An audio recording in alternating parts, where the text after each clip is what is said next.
Hey everyone, it is Alexis and Lilian. Today we're going to talk about something that's not very fun, work.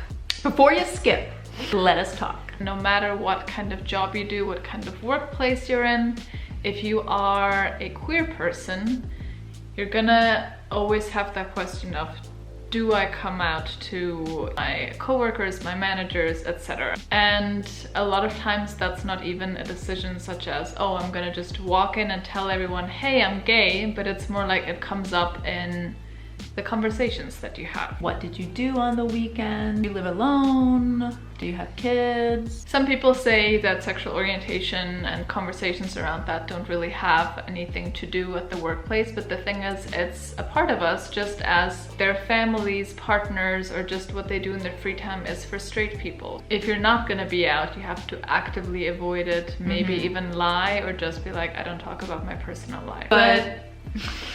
But it's hard to avoid these things. I was looking at stats, and actually the majority, slightly over 50%, is not out in the workplace. So if you're gonna come out, you need to assess whether your employer and your workplace is LGBTQ+ friendly. And to be honest, I haven't really thought about that too much in my career so far, because I work in the tech software as a service industry with a pretty young demographic. So a lot of times I just like assume, you know, this is gonna be fine. And for me, what I've started to do is during an interview, I always bring it up. Like when they ask, do you have any questions? Or like, what are you looking for in a workplace? And then I usually go on a tangent about how I really need to be in a space that is accepting of the LGBTQ+ community, because I am a part of it and I need to feel safe, and yeah, I want to feel like myself in my workplace, and that's really important to me. What's the response been to that? So, we're definitely queer friendly. Check out our Pride logo. So far it's been good. A lot of brands, I feel like nowadays as well, have been wanting to be more diverse. Tick off a box, yeah. We're more diverse.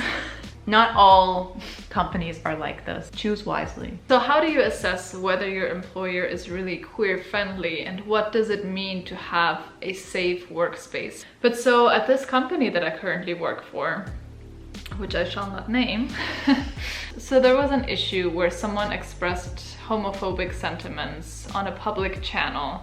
Slack. And the response that followed that was really disappointing to me and to the other queer people in the company as well, because it was actually one of the first times in a long time that I really felt like a second-class citizen as a queer person. And that really made me realize that when you're assessing a workplace, you know, it's not just about the bells and whistles, how colorful they are, and if they have any, you know, queer logos or whatever, but it's also really about the practices in that company, and also especially about the leadership team. Are they actually truly, genuinely supporting the queer community or not? A lot of times people aren't willing to put in the work. It gets too dangerous somehow. They don't want to be political. So then how exactly do you assess if your workplace is queer friendly? I guess what you did is a pretty good method, just openly asking during the recruiting process. Yeah. The thing is, if you ask, are you queer friendly? I don't know a lot of people that are gonna say no. So what is a good idea is to ask for initiatives, or say, how do you support, you know, minorities? Do you have any resources in place? Do you have any employee resource groups? So I am actually now a lead of the queers group, the ERG at my employer. And I was actually one of the ones when I was at my previous job that started the group. Even then, it's not a telltale sign if they're actually genuinely supporting the community.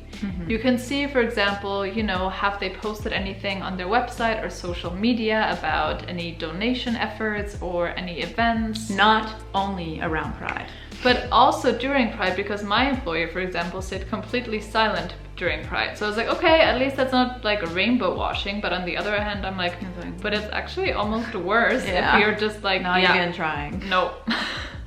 We don't want to have anything to do with this. Take a close look at the leadership team, because a lot of times if they're just straight white men, it's not gonna look that good for diversity in general within the company. Then they end up always hiring straight, cis, white men. If you don't have any queer representation in the senior leadership team or any management in general, it's going to be pretty difficult to push these topics to awareness, to make them important. How many people in the company are out? Are there any sorts of events, or what's also the general culture of the company?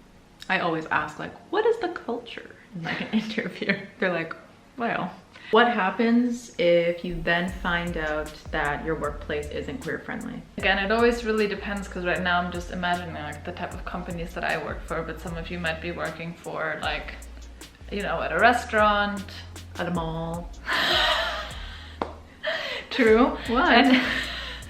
Well, because I'm just thinking not everyone works in like a corporate environment with like an HR department and stuff Tim like Hortons. that. However, then sometimes you're gonna have to question, okay, if I feel like I can't be myself at work, then is it worth even working there?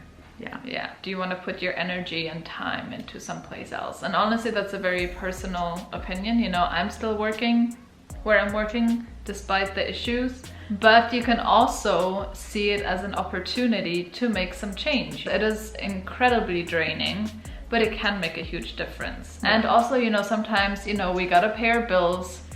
Applying for jobs is extremely stressful, so it is a very personal decision. And then you might just want to be like, okay, I'm just gonna come here to do my work, but I'm not gonna be 100% myself, and I'll just focus on life outside of work, which is also completely fine. Yeah. And then you can have your big moment where you just yell in the office or wherever you are, I quit! Basically, what I would love to know is, from you, dear YouTube community, how do you deal with this? Those of you who are working and aren't in school, etc. anymore, how do you go about that? Are you out at work? How do you assess whether it's safe to be out at work? Also, have you had any incidents at work of homophobia, and how did your employer deal with it? Even if people aren't being, you know, overtly homophobic, there's a lot of other ways in which we need support, and a lot of that is also just awareness and general education, because we can't be doing all of that ourselves. All of this just makes me think, you know, that just solidifies that the goal is to just be working for yourself, because then you don't have to question what values do the people represent that I'm putting in all this work for, because then it's just yourself. Love is love, folks. Love is love. We're wifeys. Happy wife, happy life. So thank you so much for watching. If you like this video, please give it a thumbs up and subscribe. We'll see you in the next one. See you in the next one. Cheers. Cheers.